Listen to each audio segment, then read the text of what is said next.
পার্কে গিয়ে বাচ্চাদের বিভিন্ন ধরনের রাইডে উঠে পুরোই বাচ্চা হয়ে গেলাম।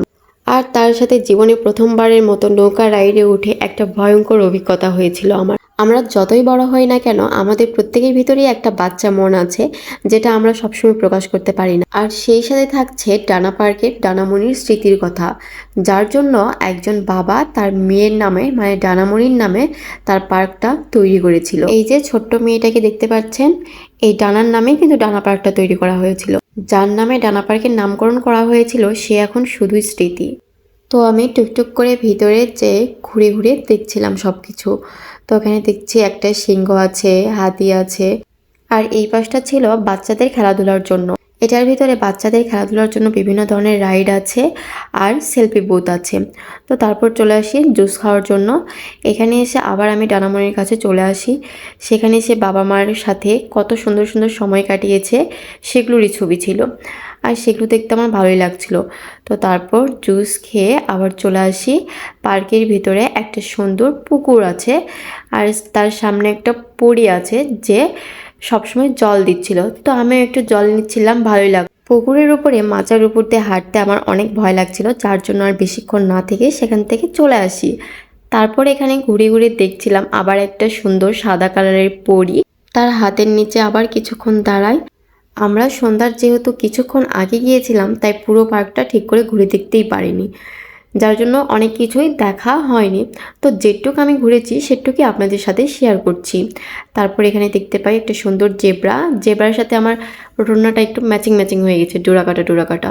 তো সেটাই ও বলছিল। আবার এইদিকে এসে দেখি বাচ্চাদের জন্য ট্রেন আছে। তো এখানে কিছুক্ষণ থেকে আবার চলে যায় আইসক্রিম খাওয়ার জন্য। আমাদের সাথে যে দাদাকে দেখতে পাচ্ছেন সেই দাদা এই পার্কের পাশেই চাকরি করে, আর এই পার্কের সব কিছু ভালো করে চেনে, যার জন্য আমাদেরকে ঘুরে ঘুরে সব কিছু দেখাচ্ছিল। তো তারপর আমরা চলে যাই নৌকা রাইডে যেহেতু আমি এর আগে কখনো উঠিনি, তাই প্রথমবার নৌকা রাইডে উঠে ভালোই লাগছিল। নৌকা রাইডে ওঠার কিছুক্ষণ পর আমার যে পরিমাণ ভয় করছিল যা বলে বোঝানোর মতো না। আমার মুখটা দেখে আশা করি আপনারা সবাই বুঝতেই পারছেন আমি হাসছি, অথচ আমার ভিতরে যা ভয় করছিল তো আমিই জানি একমাত্র। আমি এদিকে যতটা ভয় পাচ্ছিলাম সেটা দেখে ও খুব বেশি হাসাহাসি করছিল। তো তারপর নিচে নেমে আমি আবার পার্কটাকে ঘুরে ঘুরে দেখতে শুরু করি। তারপর আমি ঘুরতে ঘুরতে চলে আসি বাচ্চাদের রাইডে। এখানে বাচ্চাদের খেলাধুলার জন্য অনেক ধরনের রাইড আছে। তারপর আমিও বাচ্চাদের মতো শুরু করি, বাচ্চাদের রাইডে উঠি। কিন্তু এখানে উঠতে অনেক কষ্ট হচ্ছিল, কারণ সব কিছু ছিল ছোট ছোট। কারণ এটা তো বাচ্চাদের জন্যই, আমার মতো বড়দের জন্য তো না। তো আমার যেহেতু ইচ্ছা করছিল তাই উঠেই পড়লাম। তারপর আমরা আবারও উঠে পড়ি একটা নতুন রাইডে। এই রাইডটা উঠতেও ভালোই লাগছিল, কিন্তু মাথাটা অনেক ঘুরছিল।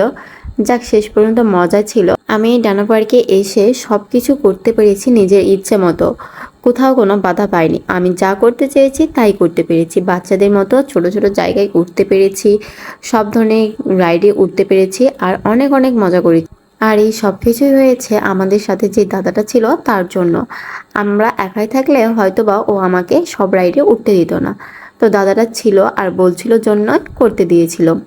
তো তারপর আমি আবার এখানে এসে দোল খাচ্ছিলাম দোলনায়। ঠিক ছোটবেলায় যেরকম দোল খাইতাম সেরকমই এখানেও দোল খাচ্ছি। আমার পাশে আরও অনেক ছোট বাচ্চারাও দোল খেলছিল। তো তারপর আমি আবার চলে আসি নাগরদোলায় এসে উপর থেকে পুরো ডানা পার্কটা দেখা যাচ্ছিল। তো আমাদের যেহেতু সন্ধ্যা লেগে গিয়েছিল, তাই আর সেখানে বেশি না দেরি করে কেডির মোড়ে এসে বার্গার খাই। কেডির মোড়ে বার্গারটা ছিল অনেক সুন্দর।